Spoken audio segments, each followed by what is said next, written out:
Regan Slaymaker for International Boxing News. Now, the pleasure to joined by lightweight prospect Lillie Winch. Lillie, it's media day for September the 7th, mate. How are you? Yeah, I'm good, thank you. How are you? I'm all good, mate. All the better for talking to you today. I mean, September the 7th, second professional fight. I mean, live on DAZN. I mean, the news about this show, it keeps coming out. I mean, but how are you feeling heading into this one, mate? Yeah, I feel good. I feel obviously a little bit more confident than I did last time because I know what's coming. But yeah, I feel really good, really good. Definitely, mate. Let's talk about your pro debut against Angelica Oles. I was just talking to you off camera. Angelica's fought a few people further in their careers than pro debut. I mean, how do you kind of reflect on that night at the Brentwood Centre? Yeah, it was an unreal night, to be fair. It was quite overwhelming. There was a lot of pressure on me, I think, to do well. More from myself than anyone else, really.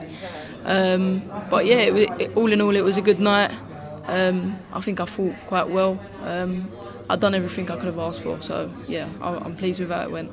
Definitely, I thought you fought quite well as well, mate. As well, and from what I remember, there was you sold a lot of tickets that night, mate. I mean, are we going to expect the same sort of crowd on September the 7th? Yeah, definitely, yeah.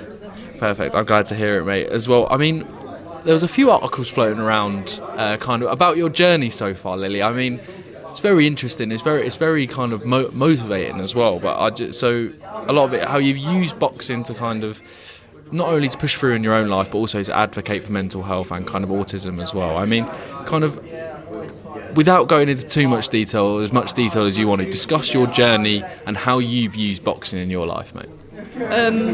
I just started off, my mum got me into it really. I used to play football and then I lost a love for football. I stopped training in any sports completely. I just used to go to the gym with my pals, but I got kicked out of school quite a lot. Not necessarily for fighting, I had a couple of fights, but I just used to just lose my temper. And then when I got kicked out, my mum was like, we need to do something about it. I think I had the highest exclusion record in my school. So it was a big turn on. I had to switch my brain on and grow up a little bit.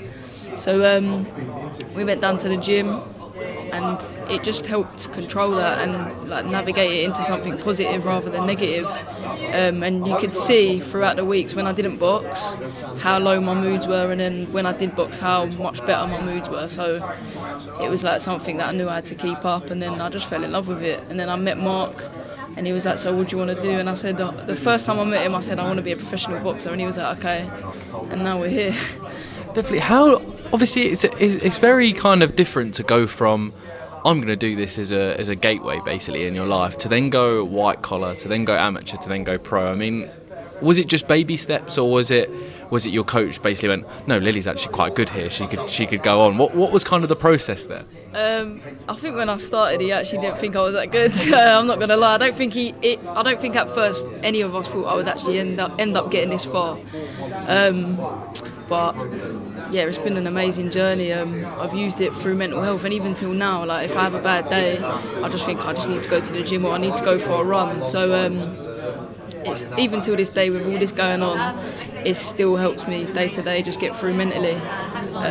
But yeah, it's amazing what's come with it, to be honest. I couldn't have asked for more, so I'm very grateful. Definitely, and now you have cameras shoved in your face for people like me asking you questions as well. But I want to talk about that.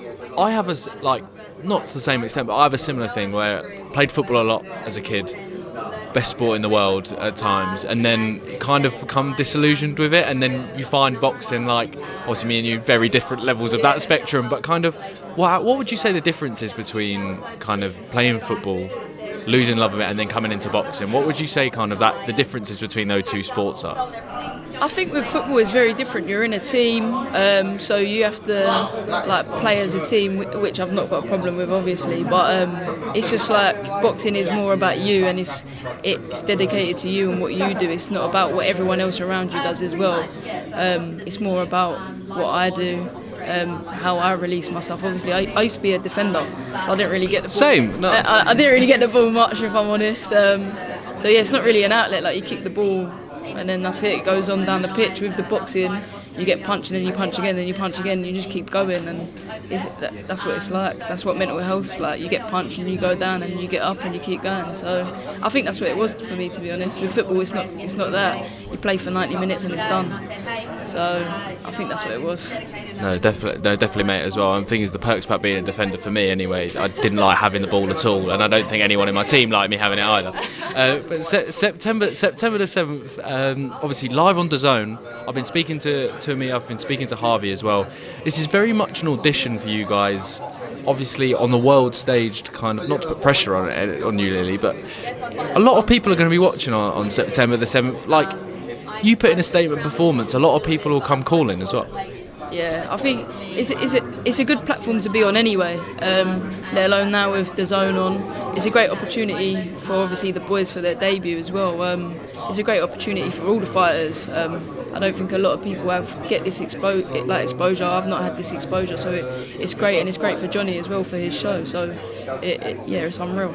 Definitely as well. Fighting Bet Connolly. I mean, I don't think there's a female fighter that Bet Connolly hasn't fought. I mean, but expecting a fight with a tough and experienced girl on September the 7th. Yeah, she's very experienced. She's been in with many girls who are like now world champions or former world champions, you know. So she's no mug. But I'm not taking her with a pinch of salt. I'm working as hard as I worked before, even harder, and that's just how I prepare for a fight. So.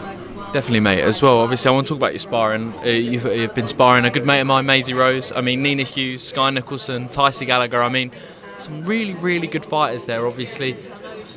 They're really, really, really important rounds so early on in your career as well. Yeah, I think that's where this has all come from, really. I mean, if you hang around people at that level, you obviously go up to that level.